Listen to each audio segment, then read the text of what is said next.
एक स्लम है जहाँ पर भारत के हर राज्य का एक मज़दूर यहाँ पर रहता है और अपने बच्चों के जीवन के लिए आशा देखते हुए ये दिल्ली आया। ये एक विश्वविद्यालय नहीं है, ये एक प्रयोग है। It's an experiment, it's a dream of A teachers of this country. आज़ादी के बाद हमारी सरकारों ने IITs की स्थापना करी, प्रायोरिटी थी उस वक्त टेक्नोलॉजी की। IIMs की स्थापना करी, एम्स की स्थापना करी, हमने स्टेट ऑफ द आर्ट बड़े बड़े इंस्टीट्यूशंस बना डाले, लेकिन टीचर्स के लिए कोई सेपरेट यूनिवर्सिटी हो इसकी कभी कोई कल्पना भी नहीं कर पाया। धीरे धीरे रे मना धीरे सब कुछ होए और माली सींचे 100 घड़ा ऋतवाए फल होए। अध्यापक जो है वो कभी भी ये नहीं देखता था कि उसको कितना जो है मानदेय मिलेगा, वो खुद घर जा जाकर अपने विद्यार्थियों का हाल पूछता था। और जो हमारी शिक्षा नीति जो कहती है कि हम आदर्श ह्यूमेन सोसाइटी का निर्माण करें, वो कहीं ना कहीं पीछे होता चला जा रहा है और अपना और लाभ जो है, निजी लाभ, वो आगे आ गया।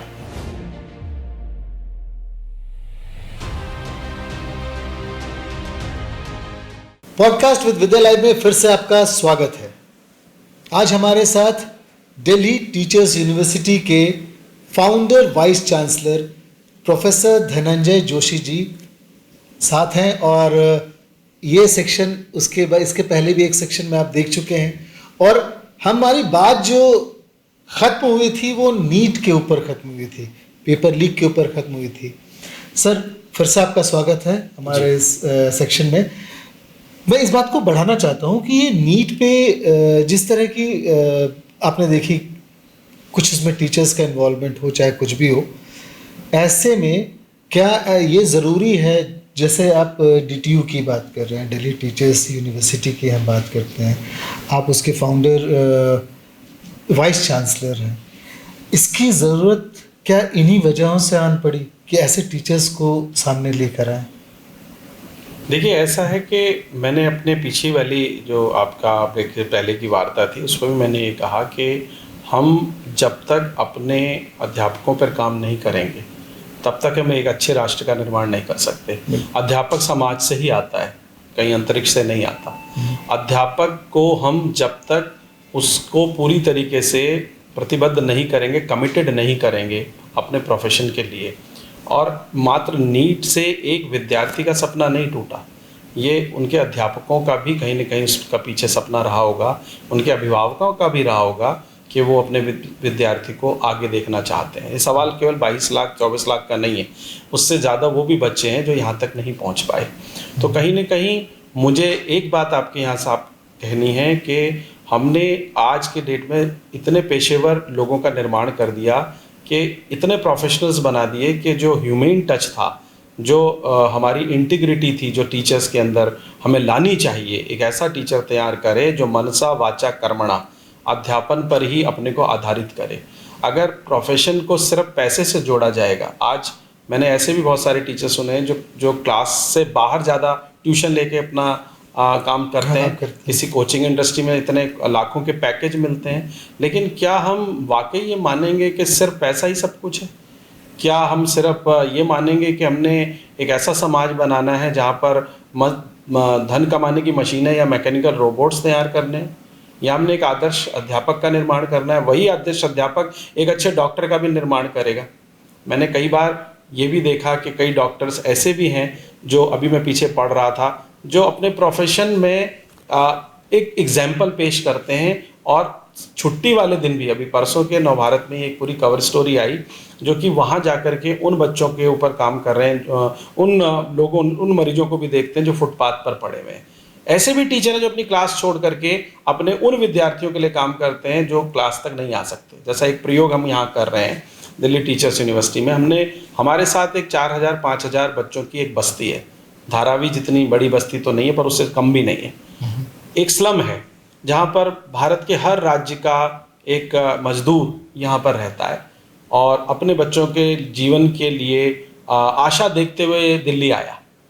और वो ये सोचता है कि मैं अगर रिक्शा चलाता हूँ या ऑटो चलाता हूँ या मेरी पत्नी मेड बन के काम करती है, वो किसी बिल्डिंग का चौकीदार है, तो कम से कम मेरा बेटा या बेटी वो ना बने।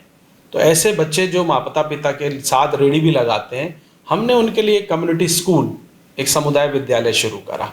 ये समुदाय विद्यालय हमारा अपना इनिशिएटिव है। हम इसमें किसी प्रकार का कोई वित्त या किसी प्रकार का कोई फाइनेंस किसी सरकार से, किसी संस्था से नहीं लेते।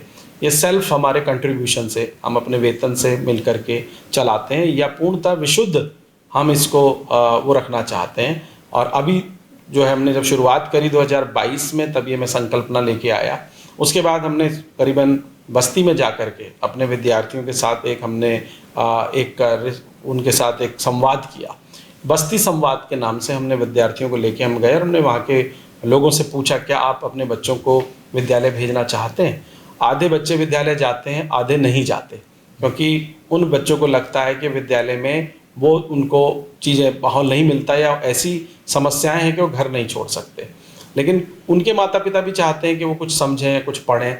तो उन्होंने हमसे कहा कि अगर ये हमारे बच्चों के लिए आप इस तरह की सोच रखते हैं, तो हमने एक उनकी मीटिंग बुलाई और उन्होंने कहा हम अपने बच्चों को आपके हाथों में सौंप रहे हैं और हम चाहेंगे कि ये बच्चे कुछ नया करें। तो हमने अपने विद्यार्थियों का इनका मेंटोर बना दिया। अब वो बच्चे मेंटोरशिप हमारे स्टूडेंट करते हैं, मास्टर्स के बच्चे, एक विद्यार्थी 10-10 बच्चों का मेंटोर है। उनके ग्रुप बना दिए, उनके साथ वो जुड़ गया। यहाँ पर वो बच्चे आते हैं अपने स्कूल के बाद, जो स्कूल जाते हैं वो, और जो नहीं भी जाते वो 2 बजे यहाँ आ जाते हैं। 2 से लेकर 5-6 बजे तक हम ये विद्यालय अपने ही कक्षाओं में, जो कक्षाएं हमारे बच्चे पढ़ते हैं, उसके बाद वो उन्हें पढ़ाते हैं। हमारे शिक्षक भी उनको पढ़ाते हैं, मैं भी उनकी कक्षाएं लेता हूँ। बाहर से अतिथियों का भी हम इसमें जुड़ाव कर लेते हैं। और सोशल वर्क के बच्चे आते हैं दिल्ली विश्वविद्यालय से, एनएसएस के वॉलंटियर आते हैं। वो स्टूडेंट बिना किसी वेतन के यहाँ आते हैं, ना किसी मानदेय के। हम उनको लेटर ऑफ रेफरेंस देते हैं कि उन्होंने हमारे इस कम्युनिटी स्कूल में पढ़ाया। अब देखिए धीरे धीरे वो 30 से 40 हुआ, आज वो करीबन 150 के करीब वो संख्या बन गई। उन बच्चियों में आगे बढ़ने की ललक है, वो सिविल सर्वेंट बनना चाहती हैं, वो भी चाहती हैं कि वो देश का नाम रोशन करें, और 99% गर्ल चाइल्ड है। तो एक प्रयोग है, हम चाहते हैं हर विश्वविद्यालय अगर ये कोशिश कर ले, क्योंकि अपने यहाँ पर एक बड़ी समस्या है हायरार्की की। हमारा यूनिवर्सिटी का प्रोफेसर कॉलेज में नहीं जाएगा, कॉलेज का प्रोफेसर कभी स्कूल में नहीं जाता, स्कूल का प्रोफेसर कभी यूनिवर्सिटी आके नहीं देखता। और हमने ये बांट दिया उस शिक्षकों में कैटेगराइज, हमने इतनी कैटेगरी बांट दी, assistant teacher, PRT, TGT, PGT, vice principal, principal, education officer, और कॉलेजेस में भी असिस्टेंट, एसोसिएट। ठीक है, वो पद सोपानता जो है ये वेतन के लिए हो सकती है कि आपने हायरार्की दी, लेकिन माइंडसेट की हायरार्की नहीं होनी चाहिए। हम दिल्ली टीचर्स यूनिवर्सिटी में इस हायरार्की को ब्रेक करना चाहते हैं। हम चाहते हैं जितने 60,000 से ज़्यादा हमारे विद्यालय हैं इस वक्त दिल्ली राज्य में, और हमारे जितने भी यहाँ पर यूनिवर्सिटीज़ हैं, वो सभी आपस में मिलके काम करें। इसके लिए हम टीचर्स के लिए, स्कूल टीचर्स के लिए भी ऑनलाइन हमने एक पेडागोजी पे कोर्स शुरू करा कि उनका भी हमने कहीं ना कहीं एम्पावरमेंट करना है, और एक संवेदनशील टीचर बनाने की प्रक्रिया यहाँ पर हमने स्थापित करी। क्योंकि अगर हम बच्चों को इंटर्नशिप के लिए दिल्ली से बाहर भेज दें, विश्व के किसी भी देश में भी भेज सकते हैं, जा सकते हैं, लेकिन वो प्रयोग जो अपने अड़ोस पड़ोस में वो देखें। मेरा पड़ोसी अगर भूखा है और उसके बाद अगर मैं ये हवन करता हूँ या दान करता हूँ, तो उसका मुझे महत्व नहीं मिलेगा। जैसे स्वामी विवेकानंद जी ने भी कहा, सबसे पहले आपने देखना आपके आसपास में क्या हो रहा है। तो हमने इन विद्यार्थियों के लिए एक छोटा सा प्रयोग किया, बहुत अच्छे आशाजनक परिणाम निकल रहे हैं, और बच्चे इंटर्नशिप भी उन्हीं पर कर रहे हैं, और उसी से उनकी डिग्री निर्धारित होगी कि उनका पढ़ाया हुआ विद्यार्थी कितना। और वो बड़े भैया और छोटे बच्चों के बीच में एक अच्छा संबंध यहाँ है। और मुझे लगता है कि जब हम ये हायरार्की तोड़ देंगे, ये जो हायरार्की जो हमारी कॉलोनियल टाइम से चली आ रही है कि एक वाइस चांसलर से नीचे वाले लोग उससे मिलना नहीं चाहते, या प्रिंसिपल होता ही व्यक्ति ये सोचता है कि मैं बहुत बड़ा व्यक्ति बन गया। जब हम अच्छे व्यक्ति बनेंगे, तब इसमें मेरे को लगता है पद कहीं नहीं आता। ये जो जिस तरह की ज़मीनी एडुकेशन या फिर एक कैटेगरी और कैटेगराइज करने वाली बात कर रहे थे, और एडुकेशन में बेसिकली वो कैटेगराइज हो रहे हैं जितने भी टीचर्स हैं, आप जिस तरह से बता रहे हैं कि वहाँ पे ऐसे एक स्लम है, वहाँ पे इतने 2-3-4 हज़ार बच्चे आपके सामने हैं, तो पर ऐसे क्या इन्हीं सब कारणों के कारण जो दिल्ली टीचर्स यूनिवर्सिटी है, इसकी स्थापना, इसको ऐसा सामने लेके आया गया, और क्या आप उसके ऊपर काम कर रहे हैं? विजेंद्र जी, देखिए ये एक सपना है, ये एक विश्वविद्यालय नहीं है, ये एक प्रयोग है। It's an experiment, it's a dream of A teachers of this country.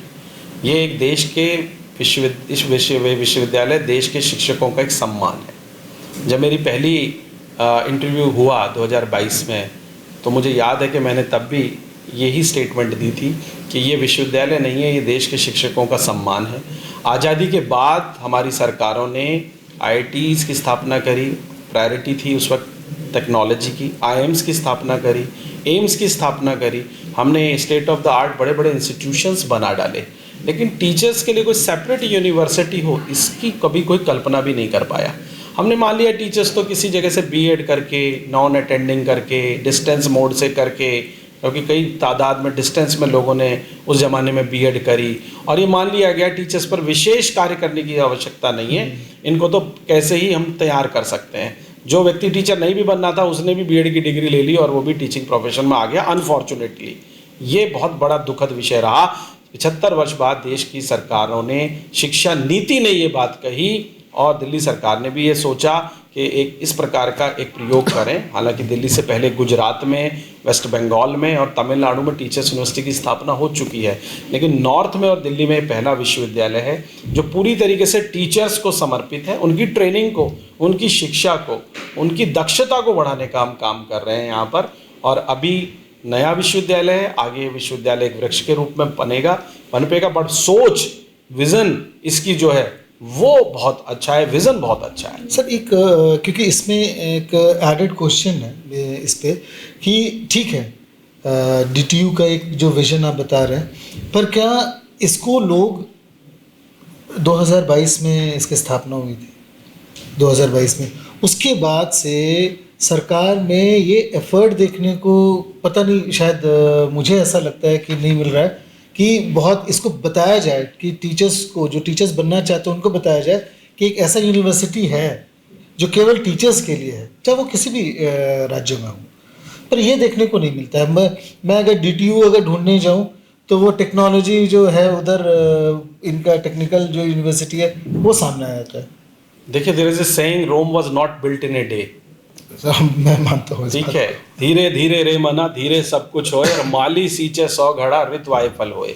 आप विश्वविद्यालय की बात कहेंगे, आपको रिक्शे वाला भी दिल्ली विश्वविद्यालय ले जाएगा, बिल्कुल, क्योंकि 100 वर्ष पहले उस विश्वविद्यालय की स्थापना हो चुकी है। अभी यहाँ पर एक पत्राचार्य विद्यालय चलता है, आप अगर किसी को मेट्रो स्टेशन में बोलेंगे तो DTU सुनकर या दिल्ली टीचर्स सुनकर नहीं आपको बताएगा, आप कहेंगे पत्राचार्य विद्यालय ले जाओ, वो आपको ले आएगा।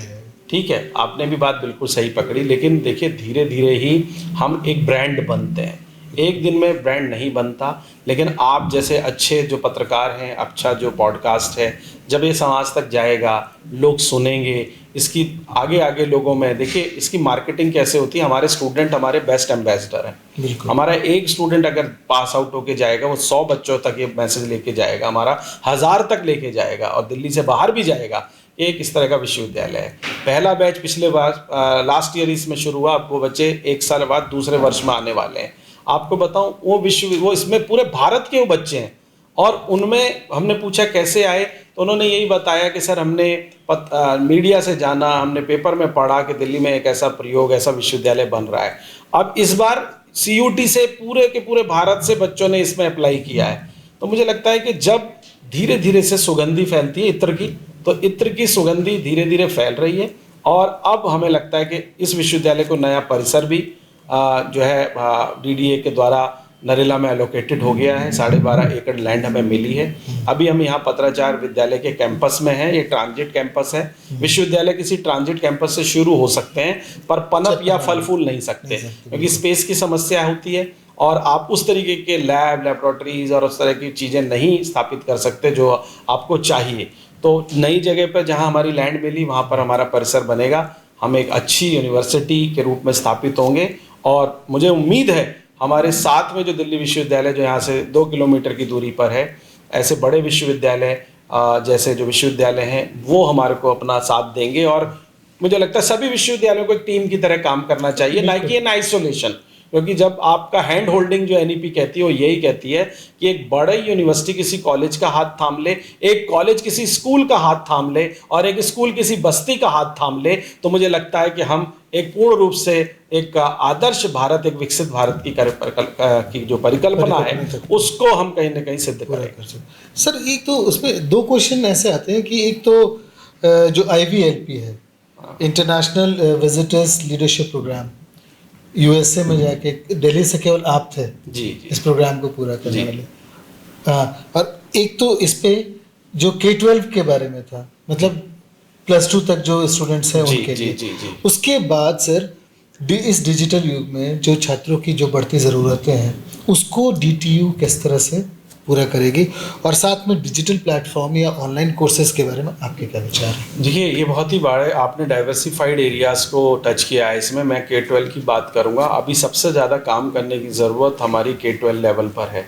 अभी पूरी शिक्षा नीति ने भारत की जो 10+2+3 की जो अवधारणा थी उसको पूरी तरह बदल दिया। हाँ भाई, हमारे यहाँ नर्सरी एजुकेशन और प्री प्राइमरी को बिल्कुल भी हम महत्व इतना नहीं देते थे जितना विश्व के देश शुरू से ही देते हैं। क्योंकि जो सबसे ज़्यादा बच्चे का विकास होता है, आज मनोविज्ञान कहता है, वो अपने प्रिमिटिव बेस्ट जो होता है पहले 6 साल में होता है। वो 6 साल का बच्चा अभी मुख्य धारा में था ही नहीं। शिक्षा नीति ने उसको भी ध्यान में रखा और उसके आधार पर हमने पूरा नया इसका फ्रेमवर्क की स्थापना करी है। जब हमें अमेरिका के एजुकेशन डिपार्टमेंट की तरफ से ये अवसर मिला कि हम वहाँ जाके उनकी बेस्ट प्रैक्टिसेस देखें और इस इंटरनेशनल विजिटर लीडरशिप प्रोग्राम को अटेंड करें 2023 में, तो उन्होंने इनवाइट किया और हम पूरे देश से 6 अध्यापक थे, जिसमें मेरा सौभाग्य था कि मैं दिल्ली से था और अकेला था यहाँ पर। हमने वहाँ के विद्यालयों को और वहाँ की यूनिवर्सिटीज़ को, वहाँ की हार्वर्ड जैसी प्रतिष्ठित यूनिवर्सिटीज़ कॉलेज ऑफ UCLA जो है वो भी देखी, और हमने वहाँ के स्कूल भी देखे, DC में देखे, न्यूयॉर्क में देखे। हमने देखा कि वहाँ के विद्यालयों और कॉलेजों के बीच में आपस में बड़ा ही तादाम्य है, बहुत ही उनके बीच में कोएग्जिस्टेंस है कि वहाँ टीचर्स 65 वर्ष के बाद भी अपने विद्यालयों में जा रहे हैं। उनको कोई मानदेय की आवश्यकता नहीं है, वो अपना जहाँ से उन्होंने 60 साल तक पढ़ाया वो उसको रीपे करना चाहते हैं, वो बैक टू द रूट्स जाना चाहते हैं। तो एक आधार वाक्य मेरे प्राथमिक विद्यालय के मेरे मास्टर साहब कहते थे और विद्यालय के बाहर लिखा होता था, शिक्षार्थ आइए और सेवार्थ जाइए। ये जो मंतव्य था वो मैंने वहाँ देखा। आप शिक्षा को लेके सेवा तक जब इसे आपस में नहीं जोड़ेंगे, 60-70 तक के दशक की यात्रा अगर मैंने करी, जब मैं अपने बचपन का समय बताता हूँ, तो लोग अपने माता पिता के नाम पे कॉलेज खोलते थे, दान दे देते थे अपनी भूमियों को। जैसे विनोबा भावे जी ने भूदान आंदोलन चलाया, लोगों ने दान किया। दौलत राम कॉलेज दिल्ली विश्वविद्यालय में या दयाल सिंह कॉलेज दिल्ली विश्वविद्यालय में, रामजस कॉलेज, सब लोगों की वो ज़मीनें हैं जो लोगों ने दान दी। पेयजल के लिए बावड़ियाँ बनवाते थे, कुएं खोलते थे। वो फिलंथ्रॉपिक एक्टिविटी हमारी संस्कृति का पार्ट था। 90 के बाद जब उदारीकरण आया तो वो पूरा फिलंथ्रॉपी खत्म हो गई और इतना कमर्शलाइजेशन हो गया कि आज आप देखिए कि कोई पेयजल नहीं खोलना चाहता। हीट स्ट्रोक में इतने लोग मर गए। पहले लोग प्याऊ बनाया करते थे, कोई भी व्यक्ति किसी भी तरीके के पानी से या हीट से नहीं मरता था। आज आप ये देखें कि ये जो सेवा भावना थी कहाँ रही। हमने बड़े बड़े इंस्टीट्यूशंस तो खोल दिए, स्टेट ऑफ द आर्ट हमने कॉलेजेस तो बना दिए, पर अंदर हमने क्या कर दिया, उसका एक बहुत बड़ा रिसेप्शन हॉल होगा, उसके अंदर इतनी महंगी फीस होगी, और हमने ऐसे लोगों का, ऐसे टीचर्स का निर्माण करा दिया जो सेल्समैन और क्लाइंट की तरह बात करते हैं। जब तक आप शिक्षा से ये कमर्शलाइजेशन नहीं खत्म करेंगे और जब तक आप इसे सेवा से नहीं जोड़ेंगे, क्योंकि हेल्थ और एजुकेशन हमारे सबसे ज़्यादा टारगेट पर है और सबसे ज़्यादा इसका कमर्शलाइजेशन भी इन्हीं 2 सेक्टर्स का हुआ है। जो डॉक्टर जान बचाता है, भगवान के बाद जिसका नाम आता है, अगर वो पहले पैसे लेकर के फिर ऑपरेशन की बात करे और पहले टेस्ट लिख करके हज़ारों लाखों रुपए के टेस्ट करवाने के बाद फिर वो जो है हाथ लगाए, ये हमारे कहीं पर भी हमारी सामाजिक परंपरा का हिस्सा नहीं था। ऐसी अध्यापक जो है वो कभी भी ये नहीं देखता था कि उसको कितना जो है मानदेय मिलेगा, वो खुद घर जा जाकर अपने विद्यार्थियों का हाल पूछता था। मुझे याद है हमारे मास्टर साहब हमारे घर आकर के पीटीएम कर लेते थे, चाय भी पी जाते थे, 2-4 माता पिता को बता भी जाते थे कि बच्चा कैसा है। तबीयत खराब हो तो बच्चों के घर चले जाते थे। हमारे बच्चों का, हमारा नाम हर अध्यापक जानता था। आज स्टूडेंट सिर्फ रोल नंबर्स बन गए हैं और इस कमर्शियलाइजेशन की आंधी में मैं फिर से कहूँगा, हम एक मानव का, एक अच्छे मानव का जो मनुष्य भाव, जो हमारे वेद कहते हैं मनुर्भाव, और जो हमारी शिक्षा नीति जो कहती है कि हम एक आदर्श ह्यूमेन सोसाइटी का निर्माण करें, वो कहीं ना कहीं पीछे होता चला जा रहा है और अपना और लाभ जो है, निजी लाभ, वो आगे आ गया। और जब ये लाभ की व्यवस्था चलेगी और इस प्रतियोगिता के इस युग में जो हम जी रहे हैं, तो इसमें ऐसी हजारों प्रतिभाओं का दोहन हो रहा है और उनको आगे बढ़ने का मौका नहीं मिल पा रहा, क्योंकि वो उस विद्यालय तक जा ही नहीं सकते, उस कॉलेज की फीस ही अफोर्ड नहीं कर सकते। तो मुझे लगता है कि हमें कहीं ना कहीं अर्जुन के साथ एकलव्यों का भी ध्यान रखना पड़ेगा और हमें एक समाकलित, जिसे इंक्लूसिव, जो बाबा साहब अम्बेडकर का भारत था, जिसका स्वप्न वो भारत के संविधान में देखते थे, जो महात्मा गांधी अंतिम जन की जो बात कहते थे, जो सर्वोदय की बात कहते थे, आज फिर उन्हीं सिद्धांतों तक हमें वापस जाना होगा। तभी हम एक आदर्श भारत का निर्माण कर सकते हैं जो विश्व में अपनी छाप छोड़ेगा। बिल्कुल सर, क्योंकि आप जो बात कर रहे हैं वो क्षीण से शीर तक जाने की बात है। और साथ ही मैं शिक्षा की गुणवत्ता के बारे में जितनी जानकारी सर ने दी है, और उस पर मैं केवल एक बात जोड़ना चाहूँगा सर। आप जो सर्विस की बात कर रहे हैं, जैसे IFS, IAS, IPS में जो आखिरी में सर्विसेज होते हैं, Indian administrative service, Indian police service, ऐसा सर मुझे लगता है कि बैचलर ऑफ एजुकेशन सर्विस कर देना चाहिए वहाँ पे, ताकि लोग के दिमाग में एक इफेक्ट है कि ये सर्विस है, यू हैव टू सर्व, आप उस एजुकेशन को सर्व। आपने मर्म पर हमारे चोट करी है, ये चीज़ बहुत अच्छी कही है, क्योंकि देखिए कोई भी व्यक्ति अगर उसके साथ सर्विस नहीं जुड़ेगी, इसलिए हमारे यहाँ कहा गया कि service to mankind is service to God. जब तक हम लोका सर्वस्तु सुखिनो भवन्तु की भावना से काम नहीं करेंगे, हम जब तक सबकी मंगल कामना नहीं करेंगे, तब तक हम आगे नहीं बढ़ सकते। शिक्षा के साथ एक छोटी सी, जो मैं आपको लास्ट में एक और बात आपने अगर छेड़ी है तो बताना चाहूँगा कि हमने बहुत समय से सरकार से ये प्रार्थना करी और हम UPSC से भी ये बात कह रहे हैं कि कहीं ना कहीं हमने इंडियन एजुकेशन सर्विस भी शुरू करनी चाहिए, क्योंकि आज हमारा बच्चा ITEP प्रोग्राम कर रहा है, 4 वर्ष की BA BEd BSc BEd BCom BEd करके आ रहा है। क्या हमने उसका लक्ष्य सिर्फ स्कूल टीचिंग और यूनिवर्सिटी टीचिंग तक निर्धारित कर दिया?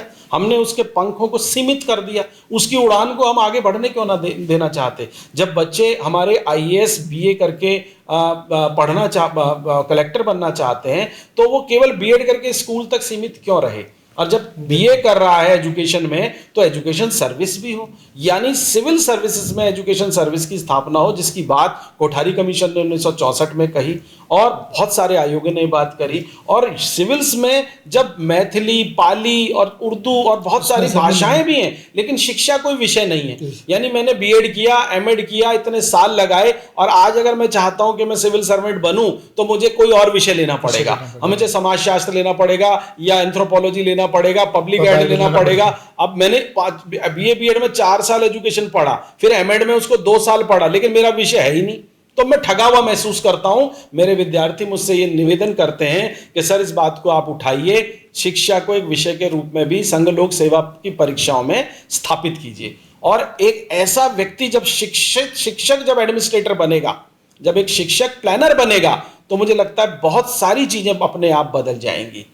ये एक बहुत बड़ा मिशन है, मुझे लगता है आपका हमें इसमें सहयोग भी मिलेगा। नहीं, बिल्कुल बिल्कुल सर। और उस पे जो हम कहते हैं, क्योंकि पॉडकास्ट में हमारे पास समय कम है, पर विकसित भारत तभी हो सकता है जब शिक्षक और शिक्षा की गुणवत्ता उस लेवल पे हो जहाँ पे जो स्टूडेंट्स हैं वो खुद से आना चाहें, तभी आपकी शिक्षा की गुणवत्ता बढ़ सकती है और पूरे भारत का विकास हो सकता है। पूरे भारत का नहीं, क्योंकि हम बात करते हैं पूरे विश्व का, तो विश्व का विकास हो सकता है। सर सारी बातें हो गई हैं, अब एक मैं जानना चाहूँगा कि DTU, दिल्ली टीचर्स यूनिवर्सिटी के बारे में कुछ एक विस्तार में बता दें, ताकि हमारे दर्शकों को भी पता चले और कुछ स्टूडेंट्स उसका फ़ायदा उठाएं। देखिए, दिल्ली टीचर्स यूनिवर्सिटी मैंने बता दिया, एक अपने आप में एक मिशन है, एक अपने आप में एक प्रयोग है। It's an innovative university founded in March 2022 March में इसका जन्म हुआ, और दिल्ली सरकार के विधानसभा के एक अध्यादेश, एक एक्ट के द्वारा ये स्थापित की गई है।